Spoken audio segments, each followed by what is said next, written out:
Ladies and gentlemen, now I would like to call upon His Excellency Mr. Abdul Aleem Khan, the Federal Minister for Investment, to come and address this august gathering. Please welcome His Excellency Mr. Abdul Aleem Khan, the Federal Minister for Investment.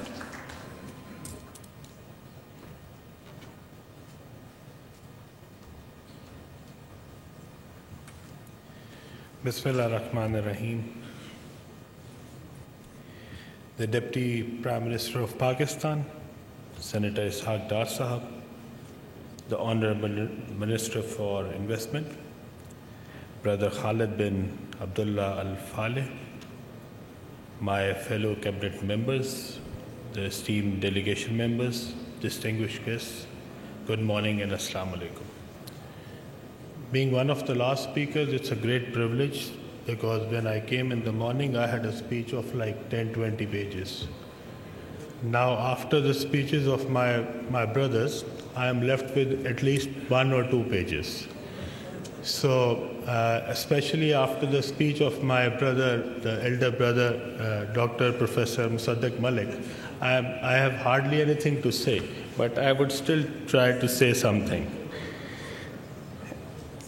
It's my great honor to welcome you, sir, Your Excellency, and your esteemed delegation to Pakistan.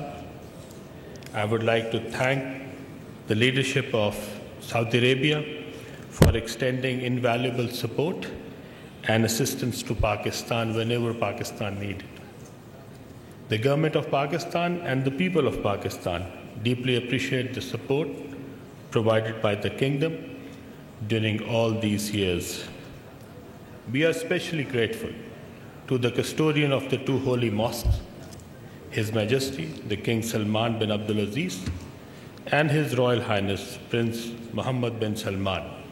The people of Pakistan pray for His Majesty's good health and long life. I am very pleased at the ongoing discussion between the government entities within the framework of Saudi-Pakistan Joint Task Force. I hope that your government and private sector delegates will have the opportunity to take forward some of these discussions during this visit. I am also confident that with the institutional and policy reforms that we have introduced, more Saudi investors will be encouraged to invest in Pakistan. I would like to congratulate the team of both sides for B2B MOUs and agreements which will be signed during this visit. The ongoing discussions, exchanges of visits, Saudi Arabia's commitment towards strengthening economic engagements within Pakistan, I'll highly appreciate it. I hope this forum provides a unique opportunity to build deeper commercial ties between Pakistan and Saudi Arabia. We invite Saudi businesses to explore the wide range opportunities of investment Pakistan has to offer. The government of Pakistan through SIFC, Board of Investment, Ministry of Privatization is fully committed to support and facilitate foreign investors in every sector. Together we can create a future where economic cooperation between our nations drive mutual growth and prosperity. In the end, I am grateful to everyone who took time out, came here, and participated in today's forum. Thank you so very much. Subscribe करें और bell दबाएं ताकि कोई खबर रह न जाए।